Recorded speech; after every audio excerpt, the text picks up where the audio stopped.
Halo, selamat pagi semuanya. Kali ini kita akan membahas materi selanjutnya. Kalau sebelumnya kita membahas Pancasila sebagai dasar negara dan pandangan hidup bangsa. Untuk pertemuan kali ini, kita akan membahas dinamika penerapan Pancasila dari masa ke masa. Materi pembahasan yang akan kita bahas yang pertama nanti masa awal kemerdekaan 1945 sampai 1959. Kemudian yang kedua masa Orde Lama 1959 sampai 1966.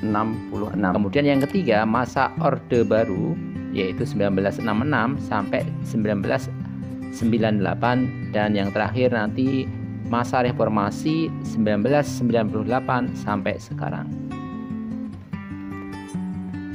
Kita mulai masa awal kemerdekaan yaitu tahun 1945 sampai 1959. Negara Indonesia berdiri sejak proklamasi kemerdekaan 17 Agustus 1945.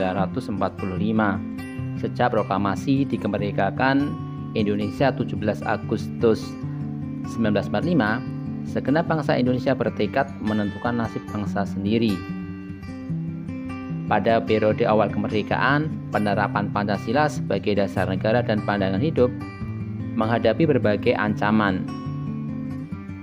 Kemudian bangsa Indonesia harus menghadapi oknum-oknum yang berupaya mengganti Pancasila dengan ideologi yang bertentangan dengan kepribadian bangsa. Nah, upaya-upaya yang dimaksud adalah sebagai berikut. Yang pertama adalah pemberontakan Partai Komunis atau PKI di Madiun 18 September 1948.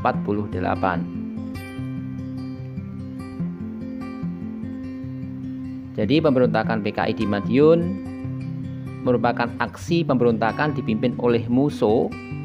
Tujuan utamanya apa? Di sini mendirikan negara Soviet Indonesia yang berideologi komunis. Pemberontakan PKI di Madiun bermaksud menggantikan Pancasila dengan paham komunis.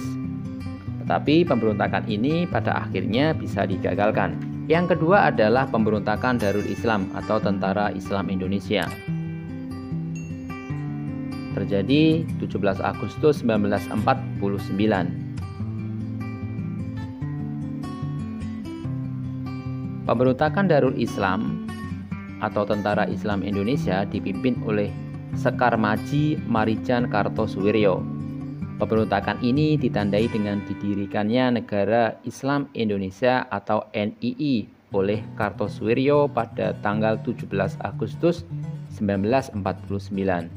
Tujuannya apa? Tujuannya adalah didirikan untuk mendirikan negara dengan dasar syariat Islam. Kemudian yang ketiga, Angkatan Perang Ratu Adil atau disingkat dengan APRA. Angkatan Perang Ratu Adil dibentuk oleh Kapten IL atau Kneil. Ini adalah tentara Belanda, yaitu oleh Ten Raymond Westerling pada tanggal 15 Januari 1949.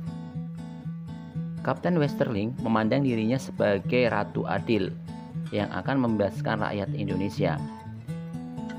Westerling bekerja sama dengan Sultan Hamid II yang ingin mempertahankan negara federasi bentukan Belanda dan bersatu untuk melawan NKRI. Jadi ketiga gerakan tersebut membahayakan Pancasila sebagai dasar negara dan pandangan hidup bangsa. Ketiga gerakan tersebut bertentangan dengan nilai-nilai yang ada di Pancasila. Yang pertama, PKI ingin menanamkan komunisme di Indonesia, menggantikan Pancasila dengan paham komunis. Paham komunis ini tidak mengakui hak individu, hak secara kolektif yang mereka kedepankan, atau dengan istilah lain sama rata sama rasa. Padahal Pancasila menghendaki keadilan sosial bagi seluruh rakyat Indonesia yang berketuhanan, berkemanusiaan, berpersatuan, dan berkerakyatan, dan berkeadilan tidak harus sama, melainkan menempatkan segala sesuatu sesuai kedudukan, porsi, atau sesuai dengan hak dan kewajibannya. Kemudian DITII, penyimpangannya Indonesia bukan negara yang berdasarkan segala sesuatu dalam kehidupan berbangsa dan bernegara berdasarkan agama tertentu. Indonesia menghargai dan memberi jaminan kepada semua agama dan keyakinan yang telah ada di Indonesia sejak lama, selama keyakinan tersebut tidak membahayakan NKRI. Kemudian yang ketiga, APRA yang berupaya mempertahankan federasi bentukan Belanda tentu bertentangan dengan jiwa Pancasila. Karena Indonesia adalah negara persatuan dan kesatuan, sehingga semua pulau-pulau di Indonesia ini menjadi satu kesatuan dengan berasaskan Bhinneka Tunggal Ika. Kemudian pada periode ini juga Indonesia sempat mengalami perubahan susunan negara dari kesatuan menjadi serikat, kemudian kembali lagi menjadi negara kesatuan. Pada tahun 1955 Indonesia berhasil melaksanakan pemilu 1955 yang paling dianggap demokratis. Kehidupan demokrasi di Indonesia membaik, akan tetapi anggota konstituante hasil pemilu pada saat itu tidak dapat menyusun undang-undang dasar seperti yang diharapkan. Hal ini menimbulkan krisis politik, ekonomi, dan keamanan yang menyebabkan pemerintah mengeluarkan Dekret Presiden 5 Juli 1959, yaitu untuk membubarkan Badan Konstituante. Kemudian Undang-Undang Dasar sementara tahun 1950 tidak berlaku dan kembali kepada Undang-Undang Dasar 1945. Jadi kesimpulan yang dapat ditarik dari penerapan Pancasila selama periode ini adalah Pancasila diarahkan ke ideologi lain yang ternyata tidak menjamin stabilitas pemerintahan. Ideologi tersebut tidak sesuai dengan kepribadian bangsa, utamanya tidak sesuai dengan sila-sila Pancasila sebagai dasar negara dan pandangan hidup bangsa. Selanjutnya adalah Orde Lama 1959 sampai 1966. Orde Lama terlihat bahwa kondisi negara pada saat itu menganut demokrasi liberal. Apabila dilihat dari Pancasila, jelas Pancasila tidak menganut liberalisme. Sejak munculnya Dekret Presiden 5 Juli 59, haluan politik Indonesia diubah. Kebijakan-kebijakan yang diambil cenderung ke arah komunis.